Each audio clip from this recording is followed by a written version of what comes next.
You know, the Garden is about as good as it gets for a commencement. All you have to do is just look up there at the banners heralding the Boston Bruins Stanley Cup Championship in 2011. I know some of you come from somewhere else, but you're here. The 17th Celtics championship banner, thanks to the second coming of the Big Three.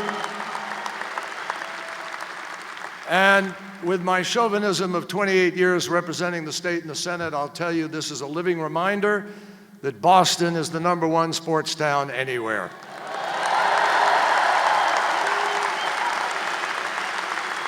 Now, at the moment for the Red Sox, anywhere just happens to be first place while the Yankees are in last.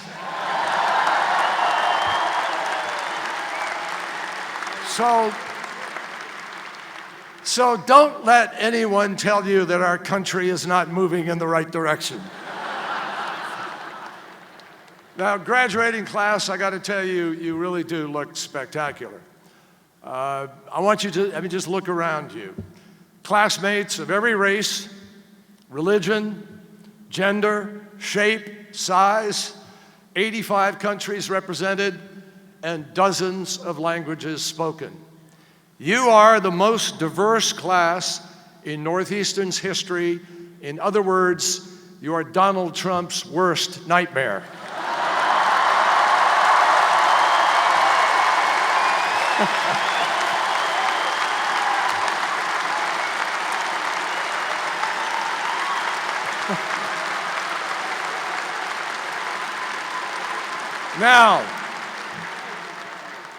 Now, you may not know it, but there is at least one thing that truly unites you.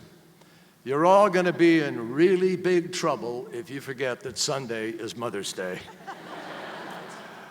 Now, to the parents who are here, moms and dads, if you feel anything like I did when my daughters graduated, your emotions have to be mixed.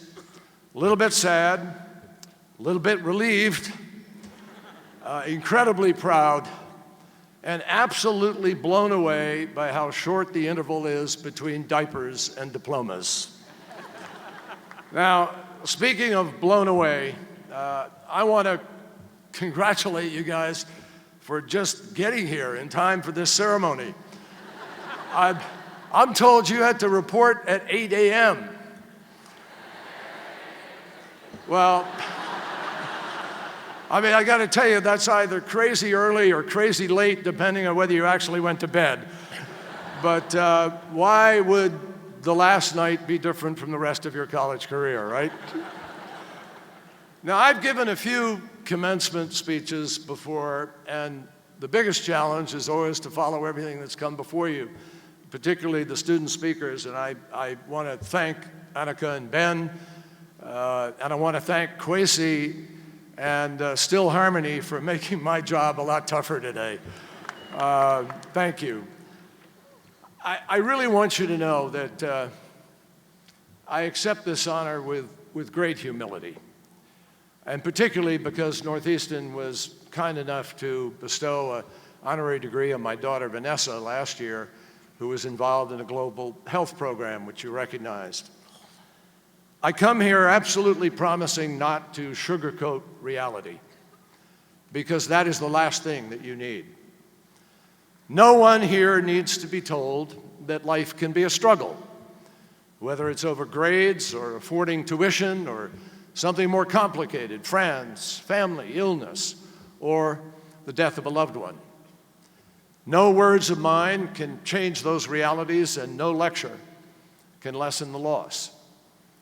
And as we were reminded earlier, you are still mourning the tragic loss of Victoria McGrath and Priscilla Perez Torres. Even before, on Patriots Day 2013, when Victoria was among those hurt by a terrorist bomb, this community felt the weight of a wounded world. So this morning, we grieve and we celebrate all at the same time. And in a way, there is no better shorthand description of life itself. And no better two-word summary of this gathering, I think, today than Northeastern strong, Huskies strong. Now, I have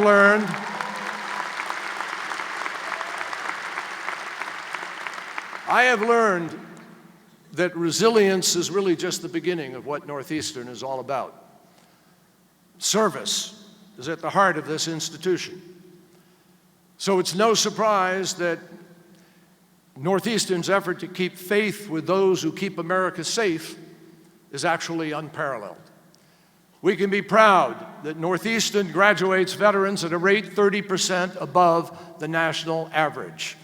And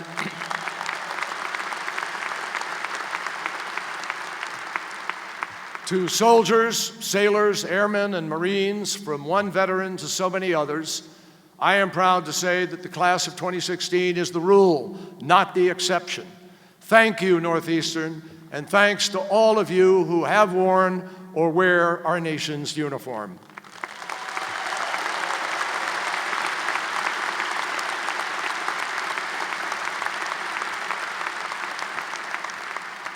Now, I am honored this morning to address a university family that thankfully is unafraid, utterly unafraid, to look beyond our borders and into the future. And it's also almost cliche to say that you have global vision. But Northeastern really does, and it's different. President Naun tests the limits. Your bold commitment to experiential learning, your leadership on the environment, the opportunities for international study, a new campus in Silicon Valley, and cutting-edge research in things like high-rate nano-manufacturing.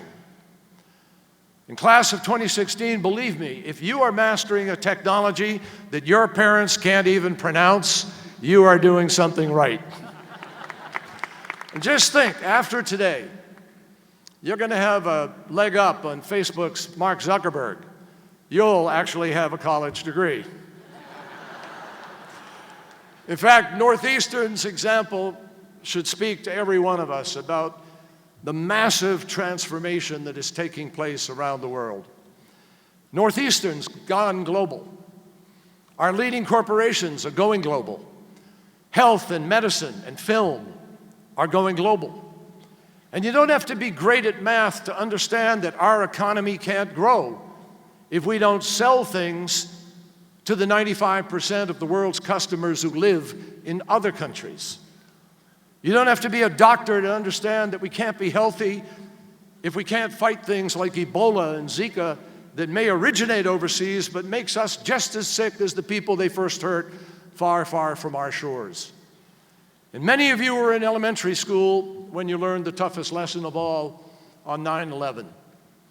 There are no walls big enough to stop people from anywhere, tens of thousands of miles away, who are determined to take their own lives while they target others, not in a clash of civilizations, but in an assault, a raw assault on civilization itself. So I think that everything that we've lived and learned tells us that we will never come out on top if we accept advice from soundbite salesmen and carnival barkers who pretend the most powerful country on earth can remain great by looking inward and hiding behind walls at a time that technology has made that impossible to do and unwise to even attempt. The future demands from us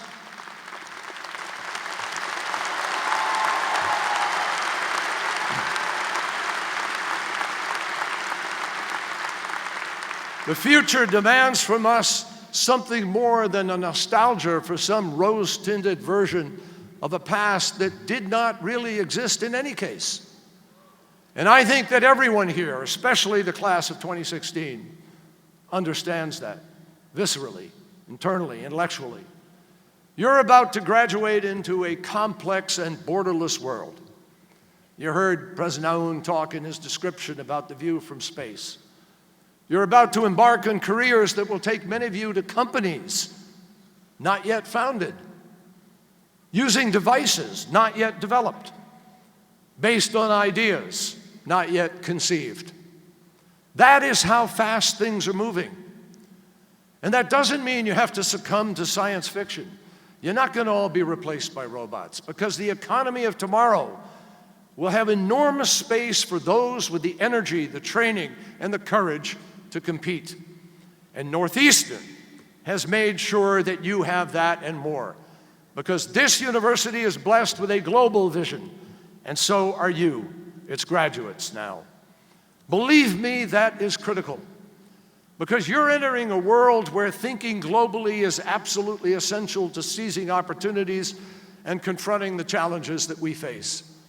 When I was younger, we had more than our share of national traumas, including a long and bloody war in Southeast Asia.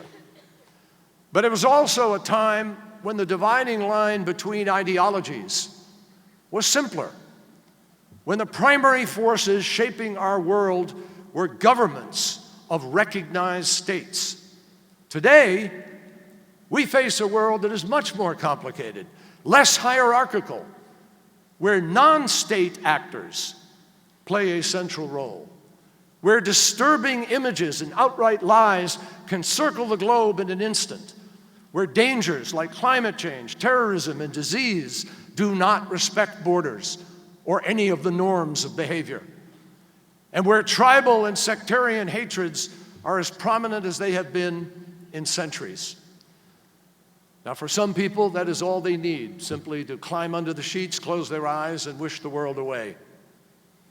And shockingly, we even see this attitude from some who think they ought to be entrusted with the job of managing international affairs.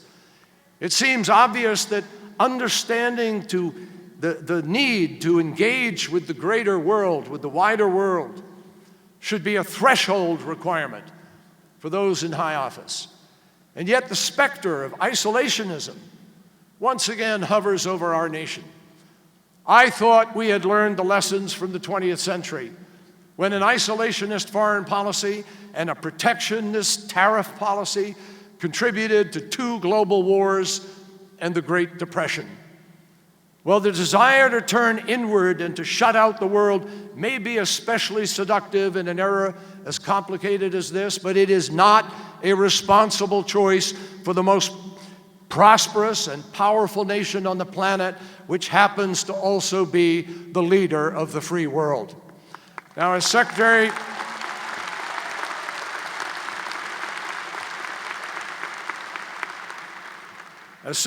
of State, let me assure you, when you consider the range of challenges that the world is struggling with, most countries don't lie awake at night worrying about America's presence. They worry about what would happen in our absence. So we cannot be seduced. For us, the lessons of history are clear. We don't see an excuse for inaction. We see a mandate to lead. Because the greatest challenges that our world confronts are best addressed, and in some cases can only be addressed by good and capable people working in common cause with citizens of other nations. You often hear politicians talking about American exceptionalism. And indeed, this nation is exceptional. But remember, please, we're not exceptional because we say we are and keep repeating it. We're exceptional because we do exceptional things. In other words, greatness isn't about bragging, it's about doing. It's about never being satisfied. It's about testing the limits of what we can achieve together, of what America and its partners can accomplish in the world. And that is exactly what we are trying to do with the United States already now, today, more deeply engaged on more important issues in more parts of the globe than ever before in our history. And we are profoundly conscious of the gravity of the challenges. In the words of the Haitian proverb, there are mountains beyond the mountains. One of those mountains is the effort to safeguard future generations from the harmful effects of climate change. I am proud to say that the United States is leading the way together with many other nations, and last month, with my granddaughter on my lap, I formally committed the United States to set an example for the 196 nations that have pledged to curb greenhouse gas emissions and make progress towards a low-carbon energy future.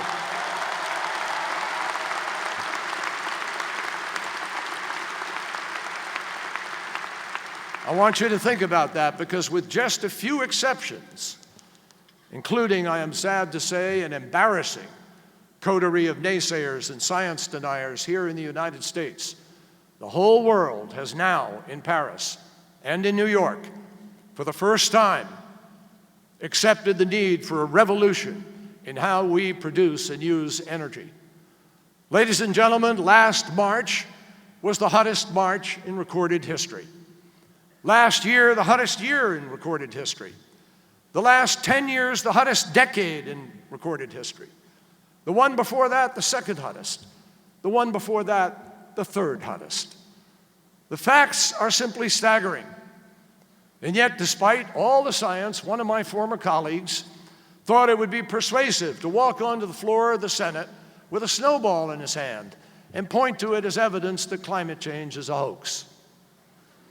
Well, I hate to tell him, it proved something, that's for sure, but not what he intended.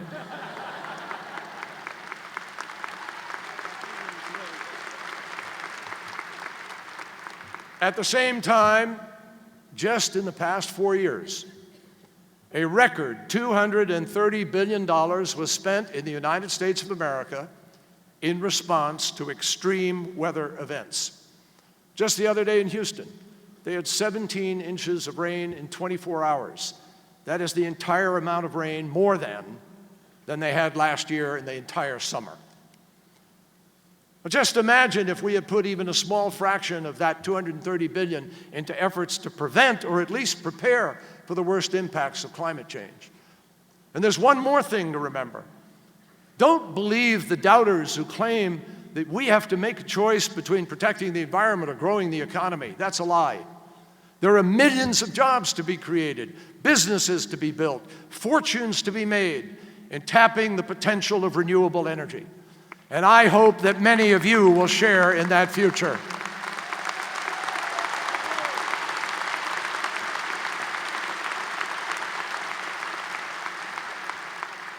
In Paris, last December, we took an unprecedented step with our first ever international agreement to combat climate change. It is literally, though, it isn't the solution in itself, because it's not going to guarantee we hold the worst temperature to a warming of 2 degrees centigrade. But what it does is it sends a massive signal to the marketplace for private entrepreneurs, for scientists, for creative minds to go to work to find the alternative, for the next Elon Musk, for the next Steve Jobs, whoever it is who's going to produce the battery storage or the ability for us to solve this problem. Paris is the beginning of what we have to do to meet this challenge. And in the years ahead, we will need an all-out global commitment to clean air, clean harbors, clean coasts, renewable energy, and the preservation of our endangered ocean and marine resources. And I say to you today with certainty, this is one of the great challenges of our time. And hand in hand with this challenge is another mountain to scale, the effort to eliminate poverty from the world. Now, your instant reaction may be to say, wow, that's just too big. That's not possible. But the truth is, it's not only possible, we're making enormous progress in trying to achieve it right now. Today, extreme poverty worldwide has fallen below 10% for the first time in history. The revolution that is taking place on a global basis has brought hundreds of millions of people in India, hundreds of millions of people in China into the middle class. And while that's welcome news, we're not satisfied, because 700 million people still have to survive on less than what it costs for us to grab a couple of Dunkin' Donuts a day. Because the gap that was referred to earlier between rich and poor remains far too wide. So at the UN last fall, the world came together and agreed to move forward on an agenda that not only will reduce poverty further, but will ensure that every boy and girl can attend school, that every mother gets the health care that needs to survive, and that every available resource is used to win the fight against epidemic diseases. After all, my friends, we defied predictions by stopping Ebola. Remember, experts said that 1 million people would be dead by Christmas of 2014 without action. Well, we took action. President Obama had the foresight to send 3,000 troops to West Africa to build capacity, to provide care and aid, and to stem the spread of the epidemic. And now, thanks to unprecedented global response, not one country, not turning inwards and avoiding responsibility, but accepting responsibility, today the most affected countries are virtually Ebola-free. There is absolutely no reason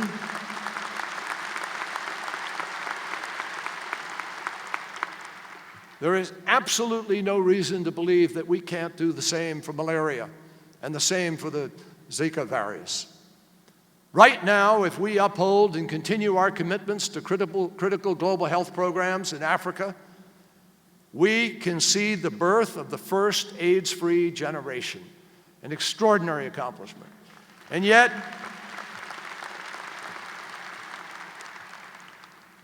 another mountain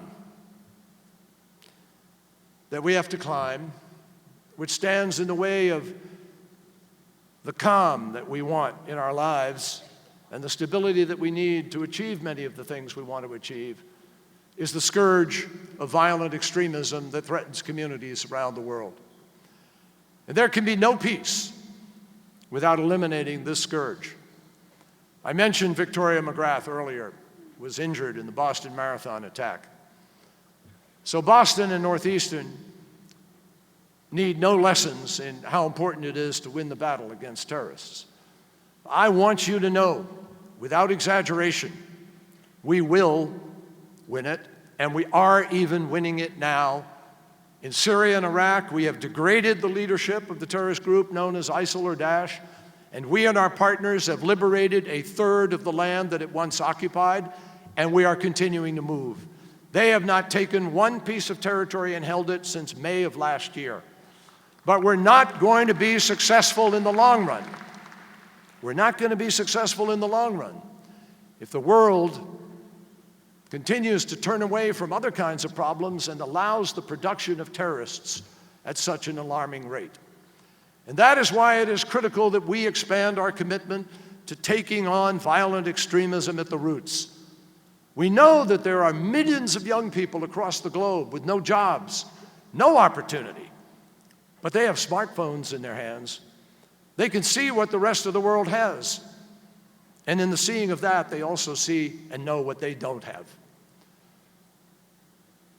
I want you to know that the fruit vendor who ignited the Arab Spring in Tunisia, he wasn't religiously motivated. There's no religion at all in what he did. He was tired of being slapped around by a corrupt policeman who wanted a bribe. And he was so frustrated by his inability to sell his own fruit where he wanted that he self-immolated. And that ignited a revolution that saw a dictator of 30 years driven out of the country. That's what ignited Tahrir Square. There was no religion in Tahrir Square in terms of what motivated it. It was young people like you who wanted an opportunity like you have here, but they wanted it in their home and for their country. We need these young people to know that their countries and their communities will not be abandoned to the clutches of terrorists and extremists. Experts tell us that a 50% reduction in youth unemployment could lift the global living standards by 6% or more. So our mission, your mission, is to create jobs not just in a few places, but in many places. And that's going to require the deep involvement jointly of the private sector, civil society, academic institutions, international organizations, and governments everywhere, and still there will be no guarantees. And let me make it clear, doing this is not about charity. It's not about giving something for nothing. It's about building our own security and preventing the conflicts of the future that may inevitably see us having to become involved. You know, there used to be a famous song during World War I, Over There,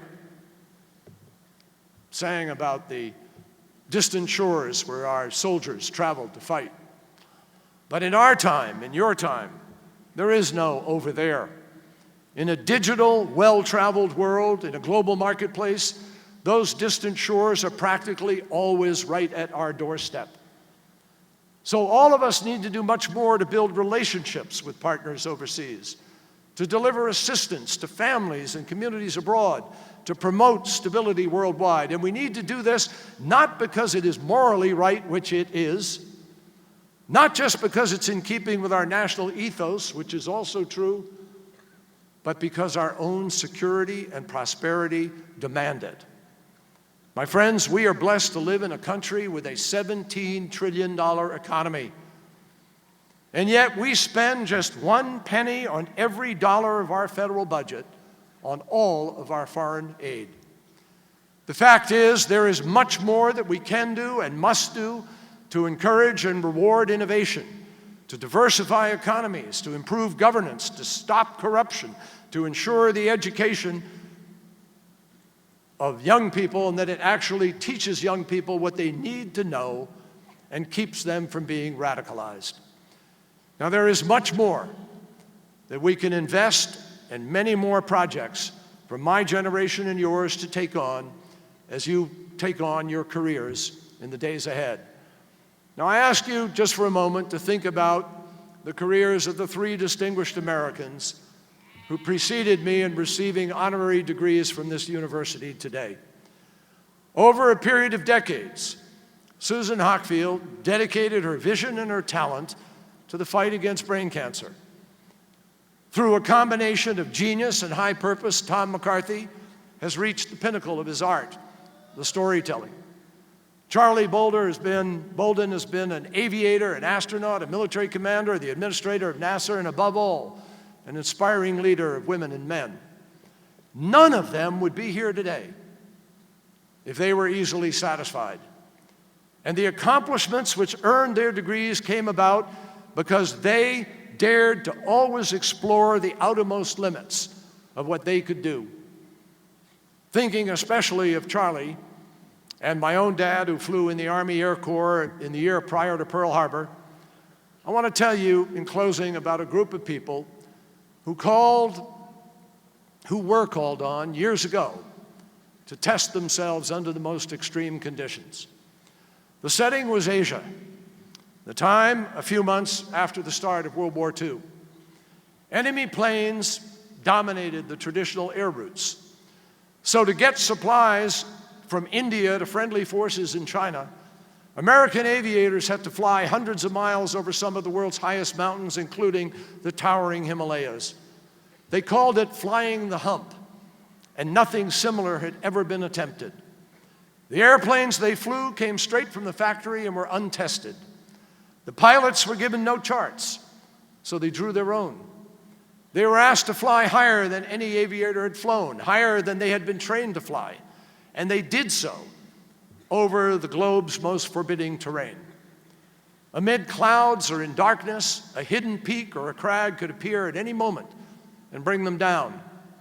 And yet, each night, plane after plane flew off into the unknown because, had they not, Allied forces would have stood no chance. Eventually, the Pentagon sent an officer to observe and talk to the pilots, deciding in each case whether the strain had become too much and the aviator should be sent home. And the officer reported back that some of the flyers were mentally drained after the first trip. Others began to crack in a couple of weeks or months. Only a few were able to go on and on much longer than their buddies. In 4 years, more than 1,000 pilots were lost. But together, these courageous airmen, none of them famous or with big reputations, they kept the supply lines open and they helped to win the war. Now, some of these pilots were better able than others to persevere, but here's the point. None failed, because all went as far as their own capabilities allowed. Each pushed like a dedicated marathoner has to push to plumb those final reserves of strength and find the spark of greatness within them. That is the most that anyone could have asked of them. It's what history demands from the United States of America. It's what the future asks of you. You graduate today with an increasing reservoir of knowledge and skills. But how you use those gifts, how far you push yourselves, whether you give your own capabilities a full chance, that's not just about education. That's a question of character, and a question that only you can answer. When Robert Kennedy was running for president in 1968, he raised with students at the University of Kansas some basic questions about dignity and purpose.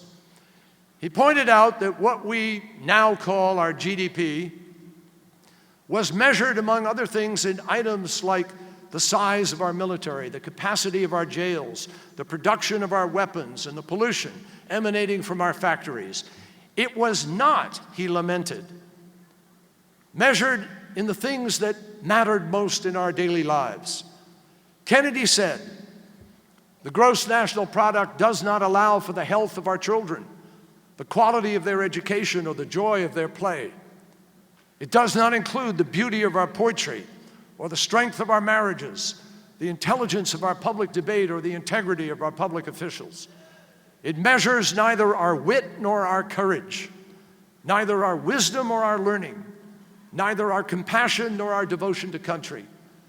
It measures everything, in short, except that which makes life worthwhile. My friends, we are under no illusions about the gigantic challenges before us, but we should remember that compared to any earlier generation, we have tremendous advantages. A child today is more likely than ever before to be born healthy, more likely to be adequately fed, more likely to get the necessary vaccinations, more likely to attend school, more likely to live a long life. Individuals and companies around the world thrive on new technologies that have made possible incredible breakthroughs in communications, education, healthcare, economic growth. And the number of democracies has doubled, while the number of nuclear weapons has fallen by 2/3 in just the last 30 years. And all of this isn't because of any one country or because of what governments do alone. It's what happens when people have faith in their own values, in their own skills, when they respect the rights and dignity of each other, and when they believe in the possibility of progress, no matter how many setbacks may stand in their way. That is not a complicated formula. But it gives me a powerful sense of confidence in what together we can achieve now and in what you can achieve in the years and the decades ahead. Because meeting those challenges, pursuing arenas that excite your passions, completing the mission to teach and serve and heal and give back, that is what makes life worthwhile. And I encourage you to search for the greatness within while you push for the outermost horizons. And remember always as you do this, what Nelson Mandela said, all the hardest jobs seem impossible until they are done. Congratulations again to all of you, and thank you for letting me share this day with you.